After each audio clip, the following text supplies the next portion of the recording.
শেষ ট্রেনটা এত লেট করবে বুঝতে পারিনি। হাত ঘড়িতে তাকিয়ে দেখি 12টা বাজে। এই প্রবল ঝড় বৃষ্টির রাতে এটা হওয়ারই ছিল। রেল লাইনের সামনে নাকি একটা বড় মোটা গাছ পড়ে গেছিল, তাই এত দেরিতে ট্রেনটা ছাড়ল। আজ ট্রেনটা ছাড়বে আশা ছিল না আমার। যাই হোক, এবার চাপাডাঙ্গা পর্যন্ত পৌঁছতে পারলেই বাঁচি। ভাগ্যিস ছাতাটা সঙ্গে ছিল আমার। ছাতা মাথায় দিয়ে এগোতে থাকলাম সামনের দিকে। এই ঝড়জলের রাতে কোনো রিক্সা পাবো না আমি নিশ্চিত, তাই আর রিক্সা স্ট্যান্ডের দিকে না গিয়ে সোজা পথ দিয়ে চলতে থাকলাম। কিছু দূর এগিয়ে জনমানব শূন্য ফাঁকা রাস্তায় হাঁটছি। হঠাৎ কানে একটা আওয়াজ এলো, ও বাবু, চা খাবেন নাকি? সামনে তাকিয়ে দেখি একটা চায়ের দোকান। যা বাবা, এই চায়ের দোকানটা আবার কোথা থেকে উদয় হলো? আগে তো দেখিনি কখনো। একটু অবাকই হলাম। অবশ্য না দেখারই কথা, শেষবার চাপাডাঙ্গায় গিয়েছিলাম এই পথ দিয়ে, তা প্রায় 1 বছর আগে। হয়তো নতুন দোকান করেছে লোকটা, কিন্তু এত রাত অবধি দোকান খুলে রেখেছে।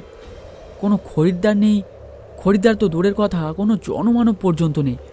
এই ঝড়জলের রাতে দোকান খুলে রেখেছে ভেবে একটু অবাকই হলাম। হয়তো এই দোকানেই থেকে যাবে আজ রাতে। হ্যাঁ দাদা, 1 কাপ চা দিন তো। বেশ গরম গরম দেবেন বুঝলেন, বড্ড শীত শীত করছে। আজ্ঞে বাবু, এখনই বানিয়ে দিচ্ছি। এতক্ষণে বৃষ্টিটা থেমেছে। মাথাটা মোছা হয়নি। পকেট থেকে রুমালটা বের করে মাথাটা মুছে নিলাম।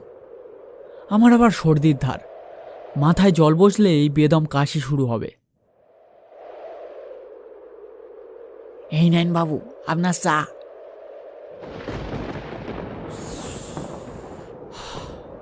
বাহ, বেশ দারুণ বানিয়েছো চাটা। চায়ের দোকানের লোকটা কোনো জবাব না দিয়ে একটা মিচকে হাসি হাসলো। তারপর বলল, তা বাবু, এই ঝড় বৃষ্টির রাতে আপনি কোথায় যাচ্ছিলেন? চাপাডাঙ্গায়। কি বলছেন বাবু, সে তো এখনো অনেক দূরের পথ। আপনি হেঁটে পৌঁছাবেন কি করে? তাই তো ভাবছি। আচ্ছা ভাই, চাপাডাঙ্গায় পৌঁছাবার কোনো শর্টকাট নেই? চায়ের দোকানের লোকটা আমার এই কথা শুনে একটা মিচকে হাসি হাসলো, যেন সে আমার মুখ থেকে এই কথাটা শোনার অপেক্ষায় ছিল। হ্যাঁ বাবু, আছে তো। খেয়াঘাট। খেয়াঘাট? সেটা আবার কোন দিকে? আমি তো রাস্তা চিনি না, কিভাবে পৌঁছাবো সেখানে? আরে বাবু, আপনি চিন্তা করতেছেন কেন? বেশি দূরের পথ নয়। আপনি আপনি এই সামনের পথ ধরে গেলেই দেখতে পাবেন খেয়াঘাট। সেখানে দেখবেন একজন নৌকা নিয়ে বসে আছে। আপনি তার নৌকায় উঠে পড়বেন, সে আপনাকে চাপাডাঙ্গায় পৌঁছে দেবে। এত রাতে কেউ নৌকা নিয়ে খেয়াঘাটে বসে থাকবে? মজা করছো আমার সাথে? আরে বাবু, আমি আমি ছোট মানুষ, আমি আপনার সাথে মজা করব কেন? আপনি খেয়াঘাটে গিয়ে দেখবেন ওখানে নিবারণ খুঁড়ো বসে আছে তার নৌকা নিয়ে। এত রাতে সে একাই দাঁড় টানে সেই ফেরিতে। বলছো? তবে ঠিক আছে, গিয়েই দেখা যাবে। শুধু বৃষ্টিটা আবার না এলেই বাঁচি। আকাশটা তো আবার ধরে আসছে, কি যে হবে কে জানে। চায়ের কাপটা ফেলে দিয়ে দোকানদারকে টাকাটা দিতেই সে একটু হেসে টাকাটা নিয়ে নিল।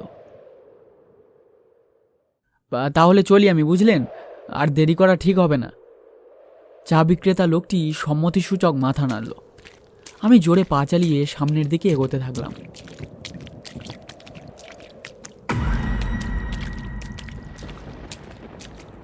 পথ পুরো ফাঁকা। কানে কিছু অস্পষ্ট ব্যাঙের আর কুকুরের ডাক ভেসে আসছে। আমি অন্ধকারের বুক চিরে এগোতে থাকলাম সামনের দিকে।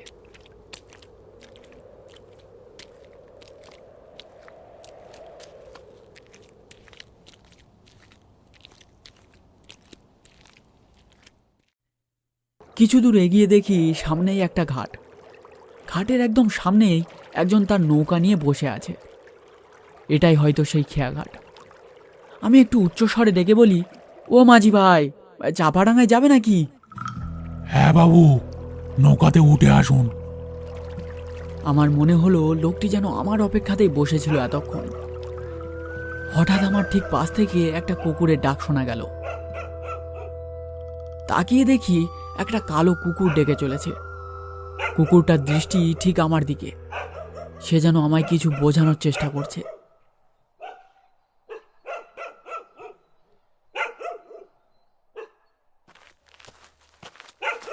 আমি আর বেশি না ভেবে সামনে এগিয়ে নৌকাতে উঠে বসে পড়লাম।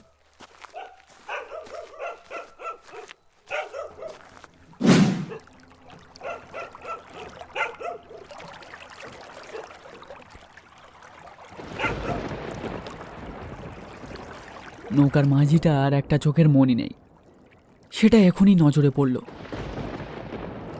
বৃষ্টিটা আবার নামলে বেশ ফ্যাঁসাতে পড়ব ভালোই বুঝতে পারছি। মাঝিটা কোনো শব্দ না করে ধীর গতিতে নৌকার দাঁড় টানতে থাকে। চারিদিকে একটা শোঁ শোঁ আওয়াজ। ফুরফুরে ঠান্ডা হাওয়ায় শরীরটা যেন হালকা ঝাঁকুনি দিয়ে উঠছে। আকাশ মেঘে ঢেকে গেছে। দূর থেকে ভেসে আসছে কিছু শিয়াল আর কুকুরের ডাক। আমি নিস্তব্ধতা ভেঙে নৌকার মাঝিকে প্রশ্ন করি, তা মাঝি ভাই, তুমি এত রাত অবধি খেয়াঘাটে বসে থাকো, তোমার ভয় করে না? হে হে হে, ভয়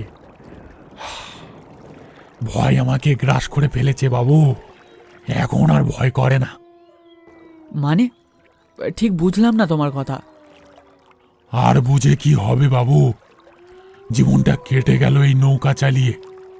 এই নৌকায় বসে থাকলে ভয় পালিয়ে যায়। হে হে হে হে। আচ্ছা বুঝলাম, তা তোমার নামটা কি? চায়ের দোকানের লোকটা অবশ্য বলেছিল তোমার নামটা, কিন্তু ঠিক মনে পড়ছে না। আমার নাম, হ্যাঁ হ্যাঁ হ্যাঁ হ্যাঁ, লোকে আমায় নিবারণ খুঁড়ো বলে ডাকতো। এই খেয়া চত্বরে সবাই আমায় এক ডাকে চিনতো এক সময়। কেন লোকে তোমায় এখন আর ডাকে না? ডাকতো বলছো যে?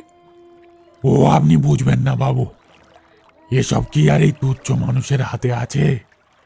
এগুলো সব সেই উপরওয়ালার ডাক, বুঝলেন? হে হে হে হে। আমি লোকটির কথা আর মাথা মুন্ডু কিছুই বুঝলাম না। মনে মনে বললাম, একটু ছিট আছে হয়তো লোকটার মাথায়। সব মানুষের মধ্যেই একটা না একটা ছিট থাকে, বুঝলেন বাবু? এ কি, লোকটা আমার মনের কথা বুঝলো কিভাবে? এ তো আশ্চর্য ব্যাপার। আশ্চর্য আর কি বাবু, সবই উপরওয়ালার ইচ্ছা। এবার আমার একটু অস্বস্তি হতে লাগলো। আচ্ছা মাঝি ভাই, চাপাডাঙ্গায় পৌঁছাতে আর কতক্ষণ লাগবে? তা প্রায় 1 ঘন্টা লাগবে। এতক্ষণ সময় আমার এই মাঝির সাথে কাটাতে হবে?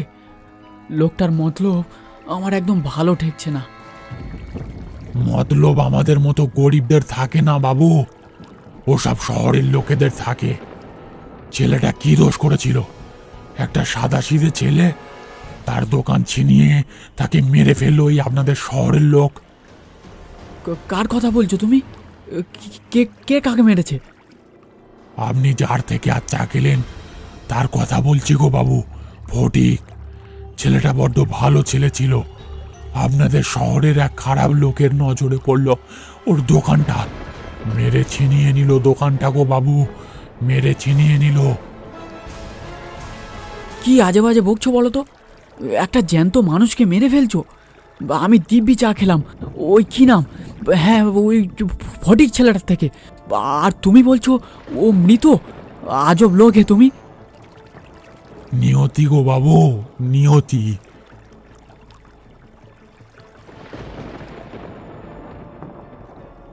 কটা বাজে ঘড়িতে দেখতে গিয়ে দেখি বৃষ্টিতে ভিজে ঘড়িটা কাজ করছে না আর। আকাশে বিদ্যুৎ চমকাচ্ছে মাঝে মাঝে। উফ, এও এক জ্বালা। কেন যে মরতে কালই বেরিয়েছিলাম, নেহাত বন্ধুর শরীর খারাপ, না হলে।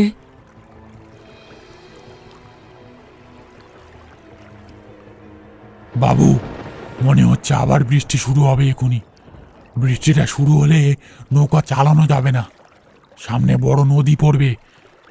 এইখানে নৌকাটা রাখি। চারিদিকে ছোট বড় গাছের সার আর ঘুটঘুটে অন্ধকারে কিছুই ভালোভাবে দেখা যাচ্ছে না। নৌকোতে যে লণ্ঠনটা ছিল সেটা নিভু নিভু করছে, বোধহয় কেরোসিন তেল ফুরিয়ে আসছে।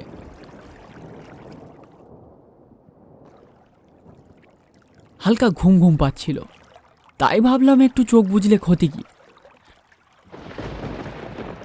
মাঝির জায়গাটা লক্ষ্য করে নৌকায় লম্বালম্বিভাবে শুয়ে পড়তেই কিছুক্ষণের মধ্যে এই ঘুমে চোখ জুড়িয়ে এলো।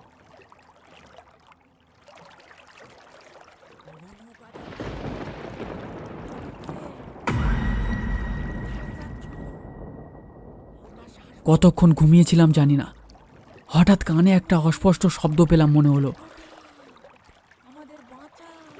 ওগো নৌকা যাত্রী, তুমি কে? কোথায় যাচ্ছ? আমরা শ্বাস বন্ধ হয়ে পড়লাম, আমাদের ওঠাও, ওঠাও, আমাদের বাঁচাও। ধর্মড়িয়ে উঠে এদিক ওদিক দেখতেই দেখি নৌকাতে মাঝি নেই। গাটা শিরশিরিয়ে উঠল আমার। কোথায় গেল মাঝিটা? কি অকৃতজ্ঞ লোক, নৌকাতে আমাকে একা ফেলে রেখে হাওয়া। মনে মনে খুব রাগ হলো মাঝিটার উপর। সেই অস্পষ্ট শব্দটা আসছে অন্ধকার ঘন ঝোপের ওপাশে, অনেক দূরে। মনে হচ্ছে কে যেন কোথায় গ্রামোফোন বাজাচ্ছে। গ্রামোফোন? এই বনে এত রাতে গ্রামোফোন বাজাবে কে? কান পেতে শুনলাম গ্রামোফোন না, অন্ধকারে হিজল হিমতাল গাছগুলো যেখানে খুব ঘন হয়ে আছে, সেখান থেকে কারা যেন উচ্চ কণ্ঠে আর্ত করুণ স্বরে কি যেন বলছে। খানিকটা শুনে মনে হলো সেটা একাধিক লোকের সমবেত কণ্ঠস্বর। সেই স্বর কিছুক্ষণ স্থায়ী হয়ে আবার মিলিয়ে গেল অন্ধকার গভীর জঙ্গলের মধ্যে। আমি মনের ভুল ভেবে আবার শুতে যাচ্ছি, এমন সময় সেই অন্ধকারে ঢাকা বিশাল বনভূমির কোন অংশ থেকে সুস্পষ্ট উচ্চ আর্ত করুণ কণ্ঠের মতো তীক্ষ্ণ স্বর তীরের মতো জমান অন্ধকারের বুক চিরে আকাশে উঠল। ওগো নৌকা যাত্রী, তুমি কে? কোথায় যাচ্ছ? আমরা শ্বাস বন্ধ হয়ে পড়লাম, আমাদের ওঠাও, ওঠাও, আমাদের বাঁচাও। ভয় যত না হোক, বিস্ময়ে আমি কেমন যেন একটা হয়ে গেছিলাম। এ কোন অদৃশ্য শক্তি এমন আর্তস্বরে সাহায্য চাইছে আমার থেকে? আমি ভীত কণ্ঠে বললাম, কারা হে তোমরা? আমি কিভাবে তোমাদের সাহায্য করব? এটা বলার সাথে সাথেই সামনের জলের উপরে গাছপালার সামনে দিয়ে কিছু আবছায়া অবয়ব মূর্তিমান হতে শুরু করলো। তারা যেন আমায় ডাকছে তাদের কাছে। নেমে পড়ো, নেমে পড়ো, জলে নেমে পড়ো, চলে আসো আমাদের কাছে, আমাদের উদ্ধার করো। তাদের গলার স্বর যেন একটা নেশার মতো গ্রাস করে ফেলেছে আমাকে। তাদের ডাকে একটা আশ্চর্য মায়া আছে যেন। আমি সম্মোহিতের মতো জলে নামতে যাচ্ছিলাম, এমন সময় আমার কাঁধে যেন একটা ঠান্ডা বরফ শীতল স্পর্শ অনুভব করলাম। সেই স্পর্শে আমার সমস্ত আচ্ছন্ন গিয়ে একটা ভয় জমাট হয়ে ঘিরে ধরলো আমার মনে। কি ঠান্ডা সেই স্পর্শ, যেন যেন কোনো বরফের চাই আমার কাঁধে এসে পড়েছে। ভয় চেপে পিছন ঘুরে দেখি, এ কি, এ যে সেই মাঝি। বাবু, বাবু সরে বসেন, সরে বসেন। আর এখানে থাকা যাবে না, এখান থেকে এখনই বেরিয়ে পড়তে হবে, না হলে একটা অঘটন ঘটে যাবে। তুমি তুমি আমায় একা ফেলে রেখে কোথায় গেছিলে? হ্যাঁ, তোমার কোনো কাণ্ডজ্ঞান নেই, অকৃতজ্ঞ লোক একটা। বাবু, লণ্ঠনটা নিভে গেছিল, সেটা জ্বালাতেই গেছিলাম। বাকি কথা পরে হবে, এখন জলদি দাঁড় টানতে হবে, না হলে আপনার ঘোর বিপদ হবে। দূরে চেয়ে দেখলাম সেই অবয়বগুলো যেন ধীরে ধীরে এগিয়ে আসছে আমাদের দিকে। মাঝি নৌকার দাঁড় জোরে জোরে টানতে শুরু করলো। সেই অবয়বগুলো আবার ডেকে উঠল, যেও না, যেও না, আমাদের একা ফেলে রেখে যেও না, উঠিয়ে নাও, আমাদের উঠিয়ে নাও, আমাদের বড় কষ্ট হচ্ছে। মাঝি দ্রুত গতিতে দাঁড় টানতে শুরু করলো।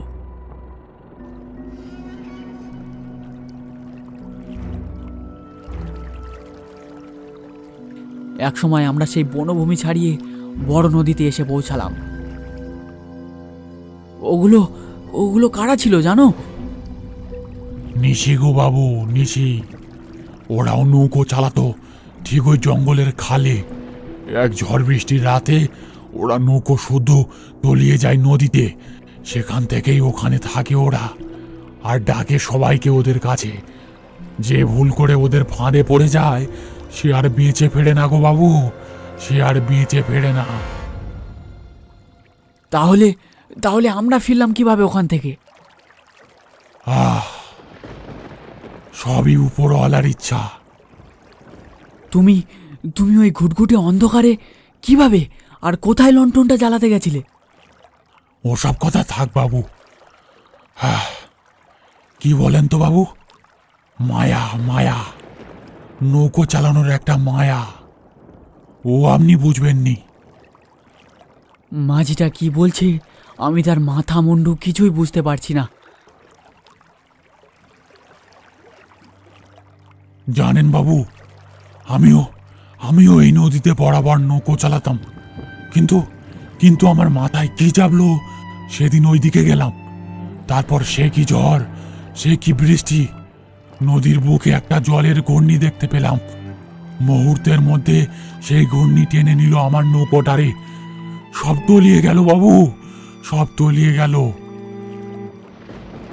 তারপর তারপর তুমি কিভাবে বেঁচে ফিরলে? বেঁচে ফিরবো? সে যে জলের ঘূর্ণি বাবু, সে একবার এলে কাউকে ছাড়ে না। আমাকেও ছাড়েনি, আমাকেও ছাড়েনি। কি বলছো কি? তার মানে? তার মানে আর কিছু না বাবু, চাপাডাঙ্গার ঘাটে এসে পড়েছি। এবার যে আপনাকে নামতে হবে। আমি চেয়ে দেখলাম নৌকা এসে দাঁড়িয়েছে একটা ঘাটে, কিন্তু কিন্তু আমার মনে তখন একটা ঝড় বয়ে চলেছে। কে এই মাঝি? এ কি আদৌ জীবিত প্রাণী নাকি? বাবু, মায়া, মায়া, বুঝলেন? বাদ দিন, আপনি ওসব বুঝবেন না। আপনি বরং নেমে পড়ুন। আমার আরো যাত্রী অপেক্ষা করছে ঘাটে, তাদেরকেও তাদের গন্তব্যে পৌঁছে দিতে হবে আমাকে। আমি নৌকা থেকে নেমে পড়লাম।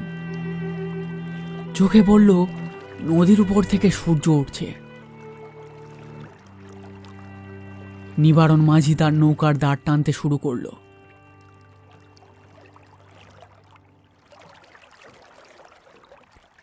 ধীরে ধীরে নদীর মধ্যে মিলিয়ে গেল যেন তার নৌকাটা।